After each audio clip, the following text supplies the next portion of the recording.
सुप्रभात बच्चों, कैसे हैं आप सब। आशा है कि आप सब अच्छे होंगे। तो कल हमने क्या पढ़ा था, भाषा क्या होती है कि जब हम अपने मन के जो विचार हैं, मन के जो भाव हैं, उनको बोलकर या लिखकर जब हम दूसरों तक पहुंचाते हैं या दूसरों के द्वारा बोले या लिखे गए शब्द हम सुनते हैं या पढ़ते हैं, तो वो क्या कहलाती है, भाषा कहलाती है। भाषा को दो रूप में प्रकट किया जाता है। भाषा के जो रूप होते हैं कितने होते हैं, दो होते हैं। कौन कौन से होते हैं, मौखिक और लिखित। मौखिक रूप कौन सा होता है, मौखिक रूप में क्या होता है कि जब हम अपने मन के भावों विचारों को लिखते हैं, लिखकर दूसरों तक पहुंचाते हैं या दूसरे के द्वारा लिखे गए विचारों को हम पढ़ते हैं, तो वो भाषा का लिखित रूप कहलाता है।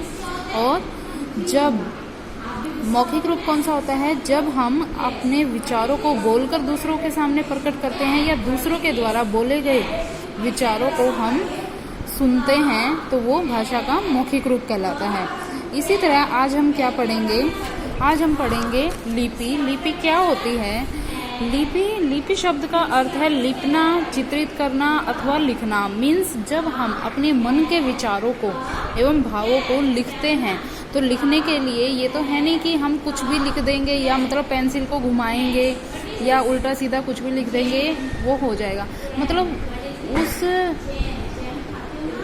उस शब्द को जो हम बोल रहे हैं, उसको हम जब लिख रहे हैं, जो हमारे मन में जो विचार आए हैं उनको जब हम लिखित रूप दे रहे हैं, तो उसके लिए हमें जो फॉर्म, जिस फॉर्म में हम उसको लिख रहे हैं, उसके लिए एक निश्चित चिन्ह जो प्रकट किए गए हैं। जैसे अ से जब हम हिंदी में कोई लिखते हैं, कोई बात जब हम हिंदी में लिखते हैं, तो उसके लिए हमें चिन्ह मिले हुए हैं। जैसे मात्राएं मिली हुई हैं, आ की मात्रा, ई की मात्रा, ऊ की मात्रा, ठीक है। उसके लिए जो चिन्ह निश्चित किए गए हैं या अ से ज्ञानी तक जो अक्षर निश्चित किए गए हैं, वो क्या कहलाते हैं, वो लिपि कहलाते हैं।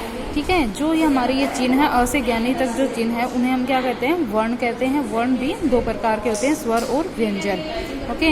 इन चिन्हों का जो समूह है, वर्ण को लिखने की जो विधि है, वो क्या कहलाती है, लिपि कहलाती है। हाँ, हमारे देश में, जैसे हमारे देश की भाषा हिंदी भाषा है और प्रत्येक क्षेत्र की या प्रत्येक देश की भाषाएं अलग अलग होती हैं। ठीक है। तो सबकी में जो लिपि होती है वो क्या होती है, सबकी अलग अलग लिपियाँ होती हैं। जैसे हिंदी की लिपि देवनागरी, संस्कृत की देवनागरी, नेपाली की देवनागरी, अंग्रेजी की रोमन, फ्रेंच की रोमन। मीन्स सब लैंग्वेज को, सब भाषाओं को लिखने का ढंग जो होता है वो अलग अलग होता है। उनके जो चिन्ह होते हैं वो अलग अलग निश्चित किए गए हैं। उसी तरीके से भाषाएं होती हैं, बोली होती हैं। कुछ क्षेत्र विशेष होते हैं, क्षेत्र होते हैं, जैसे हमारे प्रदेश होते हैं। जैसे हमारा देश भारत देश है, हमारे भारत देश की जो भाषा है वो हिंदी है, लेकिन हमारे भारत देश में बहुत से क्षेत्र हैं, जैसे हरियाणा है, राजस्थान है, पंजाब है, गुजरात है। सबकी जो बोलियां हैं, उनमें जो बोली जाती हैं, सब में हिंदी तो बोली नहीं जाती, सब में अलग अलग भाषाएं यूज़ की जाती है, अलग अलग लैंग्वेज यूज़ की जाती है। उसको हम कौन सा रूप देते हैं, बोली का रूप देते हैं। उसको हम भाषा न कह के उसको हम क्या कहते हैं, बोली कहते हैं, क्योंकि हमारे पूरे देश की जो भाषा है वो हिंदी है। ठीक है। लेकिन जो उन क्षेत्रों में जो बोली जाती है उसको हम क्या कहते हैं, बोली कहते हैं। जैसे हरियाणा में हरियाणवी, राजस्थान में राजस्थानी, बिहार में भोजपुरी आदि। ठीक है। भाषा और बोली में अंतर क्या होता है कि जो भाषा है वो भाषा का क्षेत्र विस्तृत होता है, जबकि बोली का सीमित हो। जो मतलब मीन्स जो भाषा है वो हमारे पूरे देश में बोली जाती है, लेकिन जो बोली होती है वो एक क्षेत्र विशेष में ही बोली जाती है। जैसे हरियाणा की जो बोली है वो हरियाणा में ही बोली जाएगी, राजस्थान की जो बोली है वो राजस्थान में ही बोली जाएगी, ना कि पूरे देश में बोली जाती है। उसी तरीके से उपभाषा भी होती है। जब बोली का क्षेत्र बढ़ जाता है और उसमें साहित्य रचना भी की जाती है, तो वह बोली उपभाषा बन जाती है। जैसे ब्रज, अवधी, मैथिली बोलियां, परंतु साहित्य रचना में आने के कारण उपभाषाएं बन गई हैं। मीन्स जो भाषा, जैसे कि ब्रज भाषा या अवधी भाषा बोली हैं, लेकिन उनको हमने क्या करा है, उनमें जो साहित्य हैं, ठीक है, उनमें साहित्य भी लिखे गए हैं। ठीक है। कुछ रचनाएं भी की गई हैं, उसके कारण उनको उपभाषा का दर्जा मिल गया है। भाषाओं के भी रूप होते हैं, जैसे मातृभाषा होती है, प्रादेशिक भाषा होती है, राष्ट्रभाषा होती है, राजभाषा होती है, संप्रक भाषा होती है, मानक भाषा होती है। ठीक है।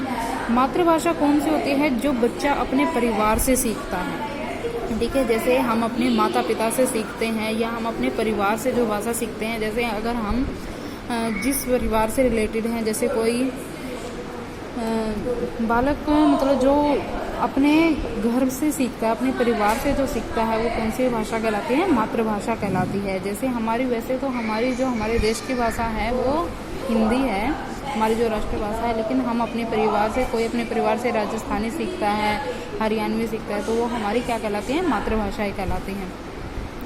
प्रादेशिक भाषा कौन सी होती है? जो सिर्फ प्रदेशों में बोली जाती है। जैसे मैंने आपको बोली बताया था, उसी तरीके से बोली जो होती है वो प्रादेशिक भाषा भी कहलाती हैं। जैसे गुजरात में गुजराती, पंजाब में पंजाबी, हरियाणा में हरियाणवी, इस तरीके से जो हिंदी बोली जाती है वो प्रादेशिक भाषा होती है।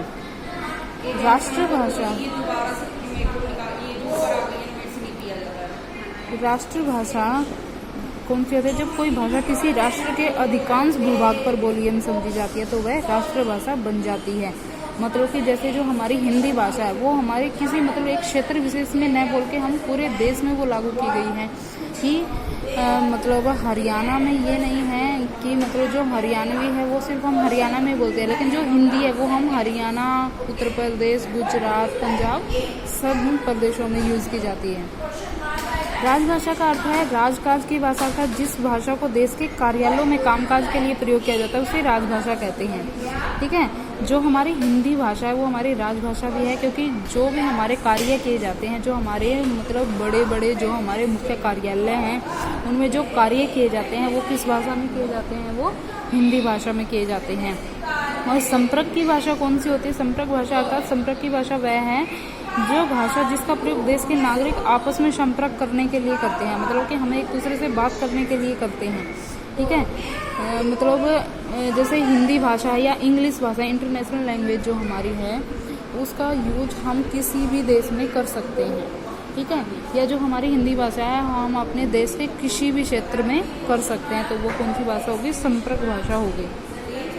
मानक भाषा, भाषा के जिस रूप को शिक्षित एवं विद्वानों द्वारा स्वीकृत किया गया है वह भाषा का मानक रूप कहलाता है, कि जिसका मुख्य दर्जा दिया गया है, ठीक है। शिक्षित एवं विद्वानों द्वारा जिसको माना गया है कि इस लैंग्वेज को हम किसी भी ग्रंथ में, किसी भी कार्यालय में या किसी भी तरीके से हम यूज कर सकते हैं। व्याकरण क्या कहलाती है? व्याकरण भाषा ध्वनि प्रतीकों अथवा शब्दों की एक व्यवस्था है। इसमें शब्द परस्पर व्यवस्थित रूप से जुड़े होते हैं। प्रत्येक भाषा की अपनी व्यवस्था होती है और प्रत्येक भाषिक व्यवस्था के अपने नियम होते हैं। भाषा के नियमों की इस व्यवस्था को ही व्याकरण कहते हैं। जैसे कि हम कुछ भी लिखते हैं, अगर हम उसको आगे पीछे करके लिख देंगे कि जैसे मोहन एक लड़का है, लेकिन मैं उसको लिख रही हूँ कि मोहन ने आम खाई, ठीक है। मोहन ने आम खाई या मोहन पढ़ रही है, तो ये हमारा क्या है?